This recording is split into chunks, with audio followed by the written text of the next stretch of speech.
All right, welcome, guys. How's everyone doing?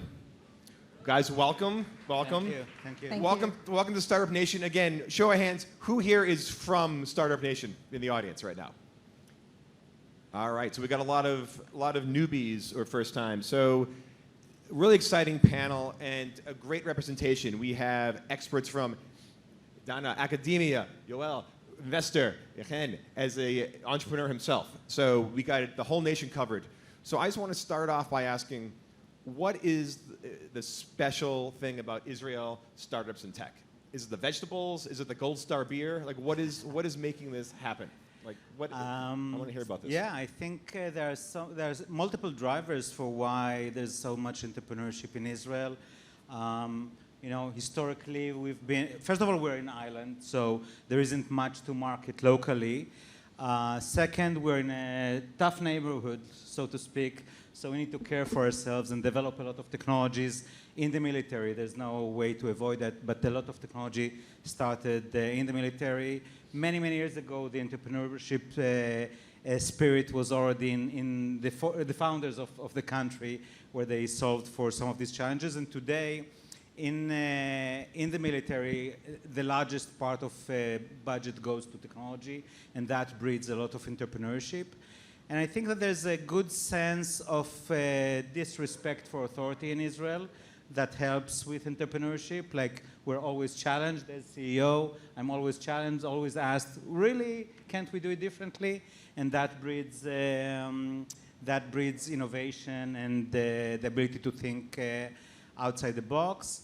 And maybe last thing I will say, for the current environment, I was driving in the morning and heard a talk show, two comedians talking in a talk show, and they said, oh, tech is the greatest thing now, like mocking the fact that tech is what every Jewish mother now wants her kid to be. And I think it's true now, and in Israel, you aspire to be an entrepreneur, you aspire to be in tech, and that breeds more. Just the feeling that you can do it is just very present here. We just mentioned, so the military, everyone serves in the military, and a huge military tech budget is a big part of it. And then you also said that there's also a great disrespect for authority. I don't think military, it's a very funny combination. How does that work towards that attitude? Well, I think if you want to really understand deeper the Israeli entrepreneurship, I would go far back in history. Yeah? If you think of the first entrepreneur who did a relocation from Ur Kasdim to Canaan, is Abraham. Get thee out of thy country, out of thy kindred, out of thy father's house, something like this. Lech lecha. This is a guy who did a relocation in order to build a startup, the startup of the Israelites, yeah? Monotheism and Judaism, two startups, two different kind of startups. And throughout the history of the Bible, you have many different kind of entrepreneurships. You have Moses, who built the first operating system of human consciousness by the Ten Commandments. You have Jesus, who also spread the word of monotheism, yeah, Paulos, as like the best marketing guy who has ever lived. And when you think of Israel, yeah, Israel as itself is a startup, yeah? You have millions of people around the world who were doing a relocation exactly like Abraham, yeah? Millions of people for the same reason. They left their house, their kindred, their father's house, etc., and came here for the sake of building a new startup, which is called the Land of Israel. So when you think of the Israeli mythology, yeah, and if you think of the DNA of every Israeli, then the DNA is the DNA of a startup. Yeah, we all think like startups. Therefore, you have 7 million people in Israel, or 9 million, or whatever, then you have 9 million people who believe they have the best startup in the world. So if you really want to look at it from a deeper perspective, then I would go to this. It's not that I'm contradicting the Israeli chutzpah, the military, and all the rest of it.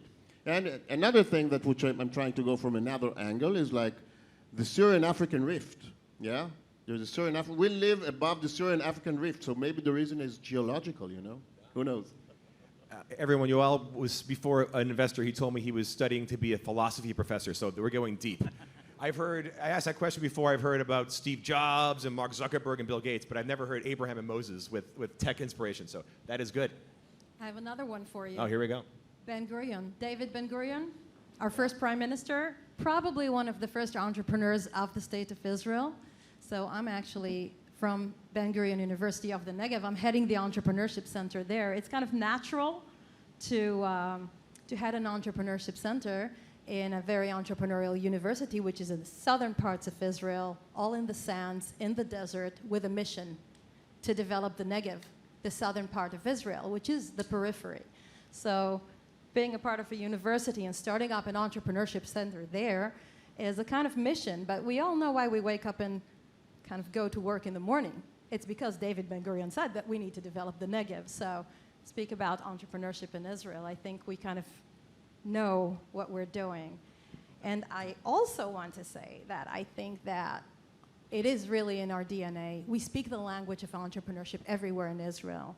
If you ask me, the reason is we're still on a survival mode. Yeah. Kind of tapping into what you just said, Yoel. I think we are on survival mode here. We need technology to eat, drink. We have very scarce resources here in Israel. We need technology to protect ourselves, and we keep inventing it every day when we come to work. And we're all going to be drinking a lot this week, so let's thank those entrepreneurs to make that happen. Yeah. I want to go back to the university for a second, because there's always a great debate in tech and just business in general. Can entrepreneurship be taught in academia or taught through some sort of program, or is it, like you said, in people's DNA, in their attitude? I want to hear everyone's opinion on that, but first, I want to hear the defender of teaching entrepreneurship in a university. Teaching entrepreneurship at a university is fun, first and foremost. Why? Because we need to define it. What is it in the academy? And our definition is a set of tools. So if usually when you think of a university does two major things. It teaches you a curriculum. You need to be taught something. You have the academic knowledge. The other thing is it teaches you how to research. That's all fantastic. But in today's world, Israeli universities also teach entrepreneurship. It is embedded into the studies. And in our university, we founded an entrepreneurship center to make sure that everybody uses those kind of skills. If you ask me what is entrepreneurship in the academy, we teach skills, a toolbox. How do we do that? Through practical learning, practice-based. You have to go through a process. It is deep learning. It takes a while. It takes time. Most of it is in the spare time of the students, the researchers, the staff. They all can practice these kind of tools, and that's what we're doing. Very cool. What do you? I would like to challenge you for the sake of being an interesting panel. There's a question whether, for example, I'm an investor, so I look for good people, you know, good startup people, entrepreneurs, and decide whether to invest in them or not.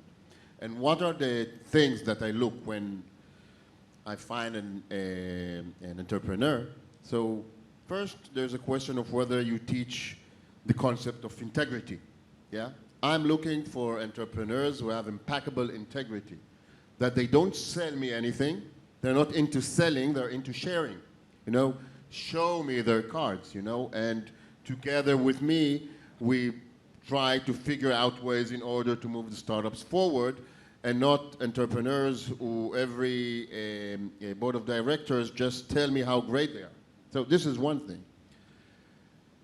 We have the term of ridiculously ambitiousness. We're looking for entrepreneurs who are ridiculously ambitious.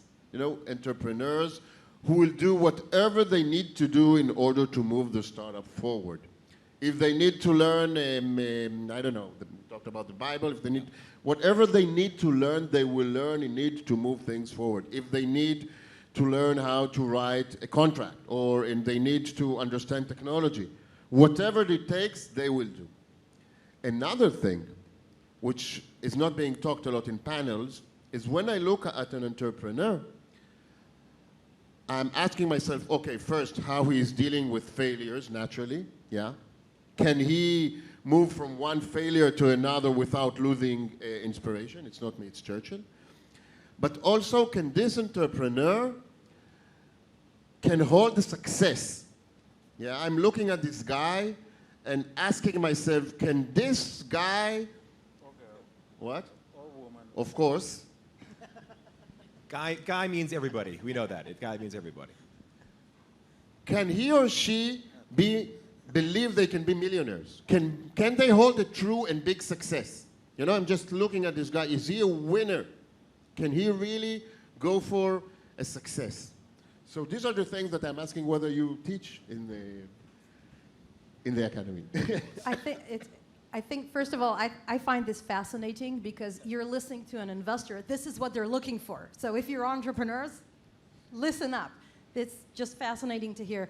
I think the way we teach it is through the experience they get, and eventually this is the academy, they go through that zigzag experience of trying, failing, arguing with their teams, starting again, going back from scratch, obviously, hopefully, still succeeding in the end. And I think that what we give them is the tools to later on impress you, or later on develop, or find the courage to start, to try.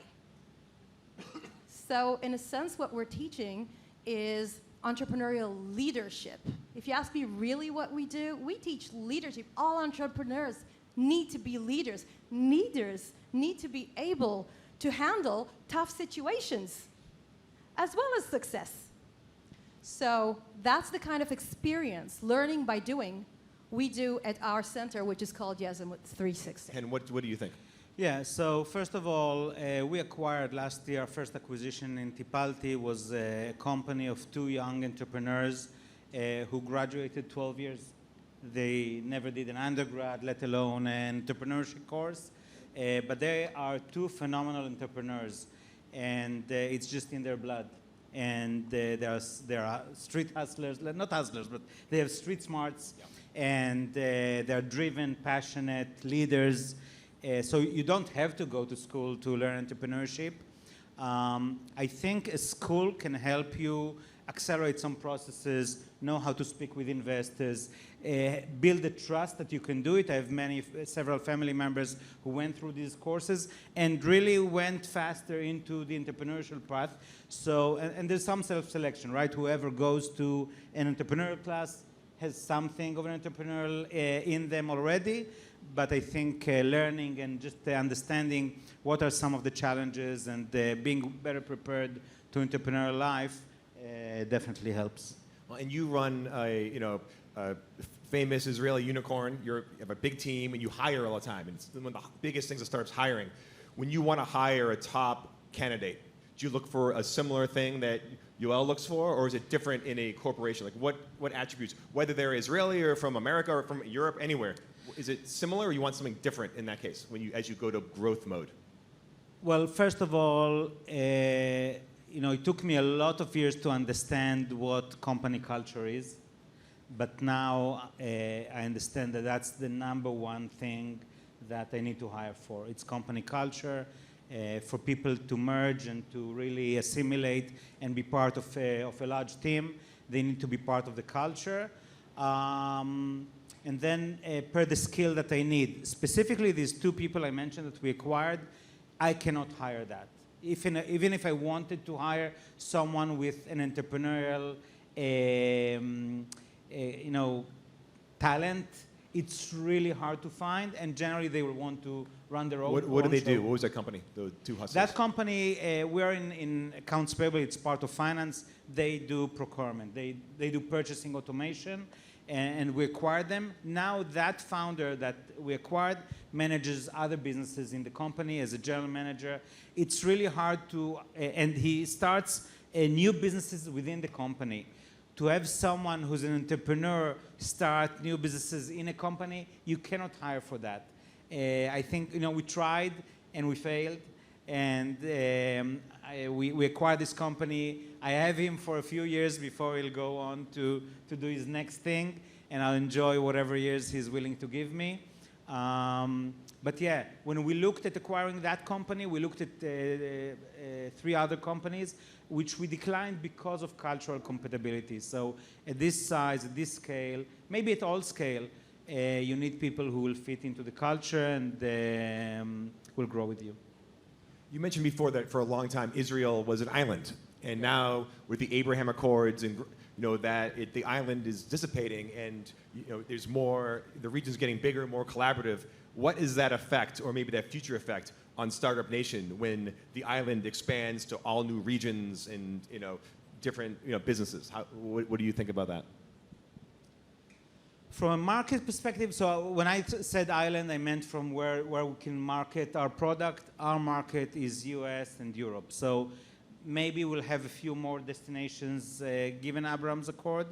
But the market is still US and Europe. I don't think that changed. I know of some companies who started hiring talent in some of these countries, which I think is exciting. If anything, I think that will be where I think we should invest in, is building more development centers. We try, first of all, in our own communities, so in the Arab community in Israel, in the ultra-Orthodox in Israel, and in the Palestinian Authority, but beyond, and that's where we hire Tipalti, where we're hiring now. But next is the next-door neighbors, who are a good, interesting pool of talent to hire from. Very cool. What are you seeing as an investor? The relationship with our neighbors had a big impact on me by two means. First, when I first was in Dubai, I saw a country, a region, a community that its first customer is Dubai itself. Yeah? So I was quite astonished, that it was the first and foremost very important for the people who live in Dubai to technologize Dubai, and this gave me the inspiration to come with the concept of Israel first. Yeah, for what is happening in Israel mostly, since we don't have a market in Israel, I mean, up until now, hopefully we will have a market. The Middle East will become a market sometime soon, hopefully. Israel first, meaning that what we do now mostly is Israel, the best thing Israel can grant for startups many times, but many times not, is Israel as a beta site, yeah? Not always, but sometimes, Once you check your technology and your product in Israel as a beta site, then you move as fast as you can to the United States or to Europe or to whatever. And then you forget about your country. You forget about Israel herself, and one of our projects that we're doing to BVC is the project of Israel First, and this is why I built together with my colleagues the business roundtable that gathers around all the biggest corporations in Israel in order to make synergies among the corporations to tackle social problems in a more effective manner. So this is one thing in terms of the impact and the inspiration that Dubai gave me. And second thing, I think the relationship with our neighbors, you cannot exaggerate with its importance. It's actually, the way I see it, fulfilling the vision of the Israeli project. Yeah? The fact that we are players in technologizing this area. Yeah? And I think it's deeper than that. Because we were talking, as a kid, there was a strive for peace. Yeah? Let's make peace with this country, with the other country. I believe that what will make peace, this is the collaboration, the economical and business collaboration between Israelis and its Arab neighbors. And this is extremely inspirational. I really hope we will carry on with this, because it will change the region for the better. It will change Israel for the better. And the fact of meeting Arab people and doing business together is amazing. Yeah. Donna, what are you seeing on the academic side? And Well, are I universities now, are there counterparts in Dubai and Morocco and other places that are now talking to each other and figuring out programs? Sure. Universities are definitely going through the same process. I'll first say that I think that you have no idea how hungry Israelis are for friends which are nearby. We're so used to doing business and going, flying to the States and to Europe and to the Far East. And I've visited Dubai twice this year, and I couldn't believe how close it was. And I visited some of the fellow universities there in Abu Dhabi. It was just a pleasure to find friends which are so nearby, and so many different opportunities to collaborate. Universities have technologies that they can commercialize and turn into startups. There's interest around that because Israel and Israeli universities do master that art of technology transfer. taking the technologies that are invented in the labs and creating startups around them. So there's a lot of interest around how we do it and the expertise to actually turn the science into commercial use. The other thing I think is that you've mentioned Morocco. Our university actually just signed about 6 months ago a huge collaboration agreement with one of the largest universities in Morocco. And it's a pleasure to see that both university presidents are meeting each other. We have delegations. We're going to have joint studies now. It does feel that times are changing for everyone. A lot of potential. Good. Well, we have a few minutes left. I'm going to do a little lightning round, quick questions, quick answers. You're next to me, start with you. We'll go down the line. So we talked about Startup Nation. What can Israel as a startup hub improve on? What can they do better? We're missing 25,000 software developers in Israel. So Israel can open the market for talent in Israel by allowing our neighbors, for instance, by allowing our Palestinian neighbors, by allowing others to join this market. Today, the bottleneck for Israel is talent, and I think that's one thing we can do better. Oh, perfect. So things we can improve is, I call it belief. Yeah, and I say belief that this is the most interesting and fascinating place in the world. I was always envy in Silicon Valley, yeah, because there you build the biggest platforms of the world, yes, LinkedIn and Facebook and whatever. And today, when Tel Aviv is the most expensive city in the world, so it's disadvantage, yeah, but in many aspects you say, okay, there might be a good reason for that. New York might have you covered, might have you challenged there. What? New York City might challenge you for the most expensive, but we'll see. No. Tel Aviv is now the most expensive city in the world. It's quite unbelievable, but it is. It's unbelievable. So maybe it's anticipating something, because I believe to live in Israel this time is the most interesting and fascinating place in the world. And in Silicon Valley, you build the biggest platforms of the world. But if I go back to what I talked about Abraham in the Bible, so there you build platforms. Here you build civilizations. So we need to believe that this is the best place in the world, and then the sky is not the limit. It's only the beginning. Dana, what are you seeing? Where can your students improve? Well, I don't think we're very good listeners. We know how to talk. We should probably learn how to listen and be patient. And I think we can learn more about marketing and marketing ourselves in a better way. And one more question real quick. Oh, by the way, I thought you were going to say that like Noah was the Elon Musk of the Bible, you know, the Ark and SpaceX and that kind of... Abraham. In terms of, all right, give me a future prediction about the Startup Nation. What do you see happening in the next 5 years? I think we're in the midst of changing a change in the Israeli entrepreneur mindset and the Israeli investor mindset. We've seen so many unicorns come out of Israel. Last year, some will survive, some will not. But we will see the emergence of major international players that are based in Israel, major international companies that started as bootstrapped or small companies here and will become giants in the world and will dominate markets. We have many companies who are disrupting huge markets today. It wasn't the case before. The dream was to sell the company for 30 million, 50 million, 100 million was just a huge dream. Today, entrepreneurs are looking to build long-lasting companies, and that's a change. Very cool. Big, bold prediction. Yeah, so as I said, I think as we are now, Tel Aviv is the most, and Israel is the most interesting place to live, and I think it will accelerate more and more, and we're going to be like a technological mecca. And I'm very optimistic, very much optimistic. Final closing remarks. Close us out, Dana. Close us out. Yeah, we're the academy. So I'll just say in my patch of the world, more people coming to the desert, understanding that this is where the future of Israel lays, and moving those technologies from ideas. The university is blasting with ideas, student ideas, researchers' ideas, moving them to market, bringing them and doing good. Well, thank you to the incredible panel. Thank you especially to the audience, and get ready for a lot more, a big day coming up. Thank you, everybody.